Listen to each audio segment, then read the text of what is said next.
வணக்கம். நான் சுதர்ஷன் மகேஷ். சமீபத்துல கேரளால உள்ளாட்சி தேர்தல் நடந்து முடிஞ்சிருச்சு. கேரளாவை பொறுத்த மட்டும் எல்டிஎஃப், யுடிஎஃப், என்டிஏ அப்படின்னு சொல்லிட்டு 3 முனை போட்டி இருக்குது. அங்க சட்டமன்ற தேர்தல் தமிழகத்தோட சேர்ந்து ஏப்ரல், மே மாதத்துல நடைபெறவிருக்கிறது. மொத்தமா 140 தொகுதிகள், 71 பிளஸ் தொகுதிகளை கைப்பற்றுபவர்கள் ஆட்சியை பிடிப்பார்கள்.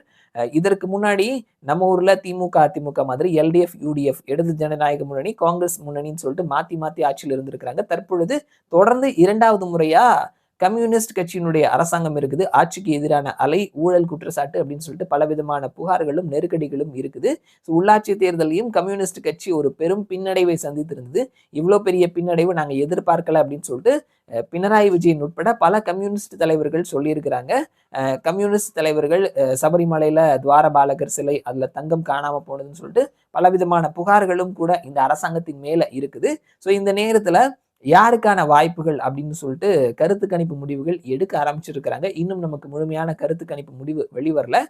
லோக்சபா தேர்தல், போன லோக்சபா தேர்தல் 2024 மொத்தமா இருக்கக்கூடிய 20 தொகுதியில யுடிஎஃப் காங்கிரஸ் தலைமையிலான முன்னணி 18 இடத்திலையும், என்டிஏ பிஜேபி தலைமையிலான முன்னணி ஒரு இடத்திலையும், எல்டிஎஃப் கம்யூனிஸ்ட் தலைமையிலான முன்னணி ஒரு இடத்திலையும் ஜெயிச்சிருந்தாங்க. ஸோ 18-1-1 அப்படின்னு சொல்லி இருந்தது.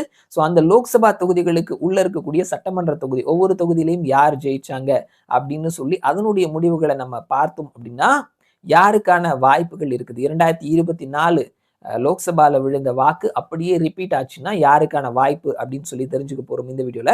மொத்தமா இருக்கக்கூடிய 140 தொகுதியில யுடிஎஃப் காங்கிரஸ் தலைமையிலான முன்னணி 110 இடங்களை பிடிப்பார்கள் அப்படின்னும், எல்டிஎஃப் கம்யூனிஸ்ட் தலைமையிலான முன்னணி 19 இடங்களையும், என்டிஏ பிஜேபி தலைமையிலான முன்னணி 11 இடங்களை பிடிப்பார்கள் அப்படின்னு சொல்லி இருக்காங்க. ஸோ இதுதான் வந்துட்டு லோக்சபா தேர்தலுக்கு உள்ள இருக்கக்கூடிய சட்டமன்ற தொகுதிகளை 2024 படி பார்க்கும் பொழுது இந்த கட்சிகள் கைப்பற்றி இருக்கிறாங்க.